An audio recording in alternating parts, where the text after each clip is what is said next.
오늘은 좀 색다르게 제가 그 증권주에 대해서 좀 말씀을 드리려고 합니다. 왜냐하면 2023년에 그 대형 증권사들이 저는 이제 가상자산 거래소 시장에 뛰어들 것이 거의 확실하다고 생각하거든요. 이거 신문에 한번 나왔다. 네, 맞습니다. 네. 또 적립식으로 좀 매수해 갈 만한 그런 주식 좀 있어요. 장기적으로 봤을 때는 성장성이 크다고 본인이 생각하는 주식, 개인적으로 물어본다면 저는 이 두 개를 제일 좋아합니다. 네. 네. 그 자산 중에 또 저희가 아무래도 주식을 좀 중심으로 이야기를 하게 되니까 네. 혹시 좀 그 눈여겨 보시는 주식 또는 혹시 섹터가 좀 있으시죠? 네네네. 제가 앞에서 우라늄 ETF에 대해서 말씀을 드렸고요. 저는 우라늄 관련 투자가 이제 성공적인 요건이 될 가능성이 있다고 생각을 하는데, 이제 그 외에 오늘은 좀 색다르게 제가 그 증권주에 대해서 좀 말씀을 드리려고 합니다. 증권주, 배당주. 네, 증권주 왜 말씀드리냐면 요즘 같은 때 이렇게 하락하는 때에는 이 주식 투자 하시는 분들 중에 일부는 이 하락을 하면 또 견디지 못하는 분들이 많이 있습니다.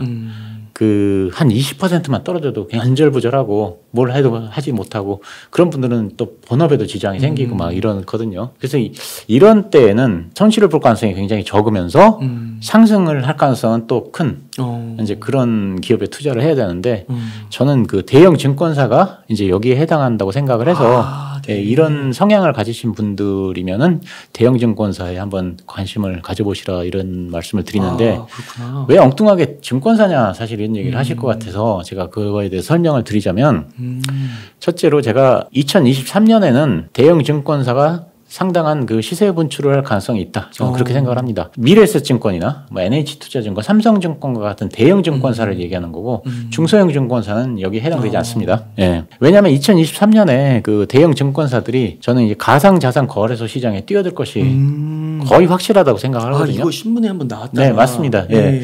8월 22일자 신문에 났었거든요. 그 거래소 설립을 준비한다 이런 얘기가 났는데 8월 23일 날 곧바로 이제 증권회사에서 그런 적 없다라고 부인을 하긴 했는데 그 당연히 지금 상태에서 부인할 수밖에 없죠. 예. 뭐가 없으니까. 예, 그렇습니다. 근데 저는 이 개인적인 의견으로 내년에 그 대형 증권사들이 가상자산 거래소 설립을 할 거는 거의 100% 확실하다고 생각합니다. 네. 왜 그렇게 생각을 하냐면 첫째로 작년 가을부터 이제 특금법이 시행이 됐지 않습니까?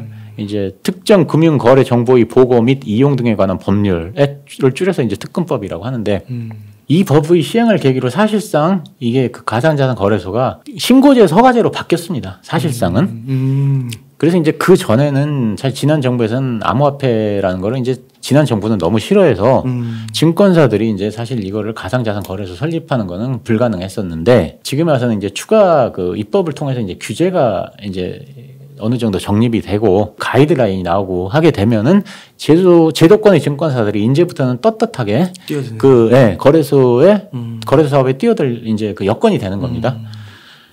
그리고 이제 둘째, 가상자산 거래소는 대형 증권사들이 자기네들이 가장 잘할 수 있는 분야입니다.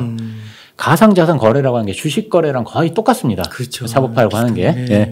그렇기 때문에 거래 시스템을 만드는 것도 쉽고 또 고객 보호라는 것도 항상 해왔기 때문에 그것도 어려운 게 아닙니다. 셋째, 이제 수익성이 굉장히 뛰어납니다. 이 정체되어 있는 그 증권사 수익성의 돌파구를 아주 가장 쉽게 만들어줄 수 있는 게 가상자산 거래소인데요. 제가 그래서 이걸 한번 표를 한번 만들어봤습니다. 여기 보면 그 가상자산 거래라고 증권회사 이게 영업이익인데 대표적인 그 암호화폐 거래소인 업비트를 운영하고 있는 두나무하고 우리나라 증권사인 대표 증권사인 삼성증권하고 NH투자증권을 비교를 해봤는데 두나무는 영업이익이 3조 2,714억, 삼성증권은 영업이익이 1조 3,087억, NH투자증권은 1조 2,979억 원. 이래가지고 삼성증권과 NH투자증권이 영업이익이 업비트의 40% 수준밖에 안 됩니다. 어마어마하구나. 예, 그래서 수익성이 굉장히 좋고요.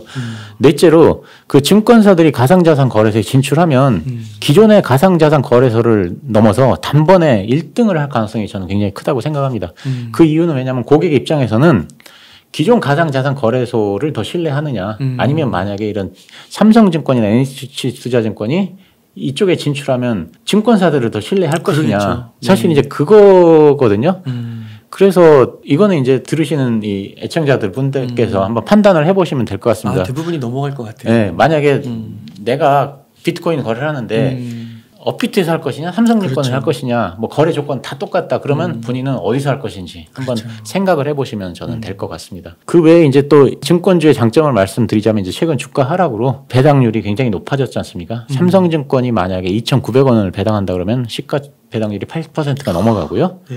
이렇게 높은 배당을 주면 또 이게 하락하기도 쉽지 않지 않습니까? 왜냐하면 이렇게 배당이 높으니까. 예. 또 하락을 해도 금방 회복이 되고 사실 결론적으로 대형 증권사는 주가가 하락할 가능성도 별로 크지 않고 8% 수준의 높은 배당도 받을 수 있고 만약 가상자산 거래소 진출 소식이 나오면 저는 이건 나온다고 생각합니다만 나오면 주가는 한 단계 뛸 가능성이 있고 네. 그래서 개인적으로 대형 증권주에 좀 장기적으로 본다면 뭐 한 달, 두 달이 아니라 장기적으로 내년까지 본다 그러면 저는 대형 증권주에 주목을 하고 있습니다. 와, 이게 대표님 이거 미래가 어떻게 될지 모르겠지만 굉장히 인사이트가 있으신 것 같아요. 저는 이게 증권주가 사실 좀 소외되는 게 좀 맞습니다. 예. 아무도 거들떠 안 보죠. 네, 예. 지금 근데 제가 이제 인터뷰를 할 때도 증권주 얘기하시는 분 별로 없었거든요. 네. 와, 근데 너무 느낌이 왔습니다. 저는 개인적으로 와, 그렇구나. 네, 제 생각이 그렇습니다. 네. 아, 네. 그러면은 또 증권주 한번 보시면 너무 좋을 것 같고. 그러면 대형 증권주입니다. 중소형은 소용 없습니다. 그러니까 네. 미래에셋, NH투자증권, 삼성증권. 예, 그런 식으로 대형주. 예. KB증권도 뭐 맞습니다. 예.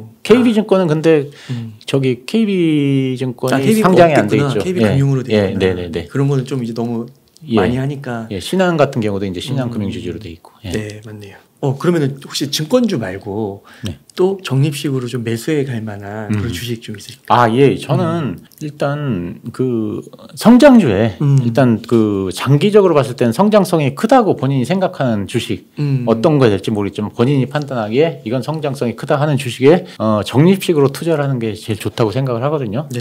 왜 성장주에 적립식으로 투자를 해야 되느냐? 사실 이걸 두 가지 관점에서 말씀드리겠습니다. 첫째, 성장주는 계속 성장을 한다는 의미지 않습니까? 그러니까는 계속 회사는 좋아지니까 주가는 계속 오르거든요. 그러니까는 예를 들면 지금 당장에 주식을 샀는데 물렸다. 그래도 이게 원금을 회복할까 안 할까 이런 걱정을 할 게 아니고 언제 회복할까 사실 그것만 생각하면 되거든요. 성장주는 회사가 계속 성장을 해나가니까. 네. 그래서 주식이 오를지 떨어질지 이런 거 생각할 필요 없고 언제 오를지 그것만 생각하면 되는데요. 제가 이제 애플 주식을 한번 보겠습니다. 여기 갖고 왔는데요. 애플 주식이 이제 전형적인 성장성이 있는 주식이지 않습니까? 만약에 제 말은 뭐냐면 1번에서 주식을 샀다. 그럼 이게 고점에서 산 거지 않습니까? 그러면 이제 사자마자 떨어졌지 않습니까? 그럼 이제 물린 거거든요. 근데 좀 기다리면 올라가서 1번을 넘어서 2번까지 갔지 않습니까? 그러니까 이제 이게 산 가격보다는 더 성장을 한 거고 누군가가 이제 2번을 샀다, 2번에 샀다, 그럼 또 물린 거거든요. 하지만 이게 계속 성장주기 때문에 성장을 하다 보면 또 정고점을 넘어갑니다. 계속 그렇게 되거든요. 그래서 이제 만약에 누군가가 3번에 샀다, 그러면 이제 완전히 물린 상태인데 이것도 회사가 계속 성장을 하면은 또 어느 순간인가는 다시 또 정고점을 돌파해서 올라갈 겁니다. 그렇기 때문에 성장주는 지금 물렸다고 해도 시간이 지나면 다시 회복합니다. 그렇기 때문에 장기 성장성이 있는 주식에 적립식으로 투자를 해라. 저는 이런 걸 추천을 드리고요. 개인적으로는 저는 뭐 성장 그 장기적으로 투자를 할 수 있는 걸 개인적으로 물어본다면 저는 네이버하고 삼성바이오로직스 저는 이 두 개를 제일 좋아합니다. 네. 네. 물론 이게 제 개인적인 생각일 뿐이고요. 네. 그러니까 저게 딱 보니까 이거 진짜 고점에 사고 그 안 사도 이제 나중에 정고점을 넘지만 그리고 적립식으로 투자하면 떨어질 때 사면 맞습니다. 계속 또 단가가 떨어지는 거니까. 성장하는 주식은 사실 그 주식이라는 게 단기적으로는 무슨 것이 지표라든가 아니면 뭐 수급이라든가 이런 거에 따라 좌우가 되지만 장기적으로 봤을 때는 딱 하나입니다. 실적입니다. 주식은 무조건 실적이거든요. 장기적으로 봤을 때는.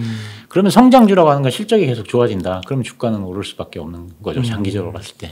그래서 우리나라에선 네이버와 삼성 제 개인적인 생각입니다. 네, 개인적으로 생각으로. 근데 카카오는 안 돼요. 일단은 카카오는 제가 릴스 쪽으로 집중이 돼 있어가지고 계속 성장을 할 것인가 잘 모르겠고요. 네이버는 해외 사업을 이제 중점적으로 하지 않습니까? 네. 해외 사업으로 진출해서 이렇게 뻗어나갈 가능성이 무궁무진하다.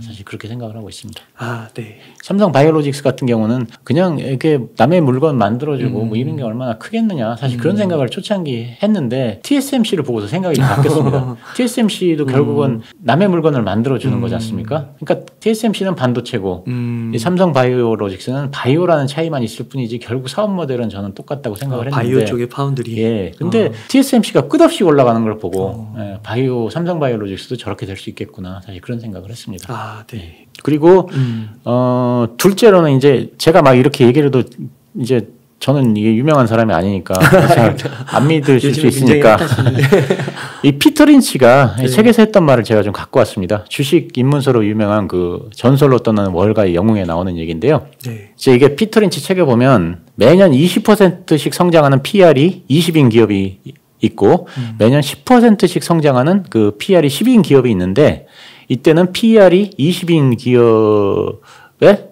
투자하는 게 훨씬 낫다. 사실 이런 거를 수치로 보여줬는데 예를 들면 A는 매년 20%씩 성장하는 PR이 20인 기업이고 B는 매년 10%씩 성장하는 PR이 10인 기업입니다. 향후에도 같은 PER을 유지한다면 10년 후에 A 회사의 주가는 123.8달러가 돼서 6.2배가 상승이 되고요. B 회사는 주가가 25.9달러가 돼서 2.6배 상승에 그칩니다. 결국은 PER이 높더라도 성장률이 높은 회사에 투자를 하면 주가가 상승할 가능성이 훨씬 크다. 예, 피터 린치가 책에서 얘기한 말입니다. 예. 조금 비싸게 사더라도 네, 성장성이 있느냐 이게 중요하다. 예. 그렇군요.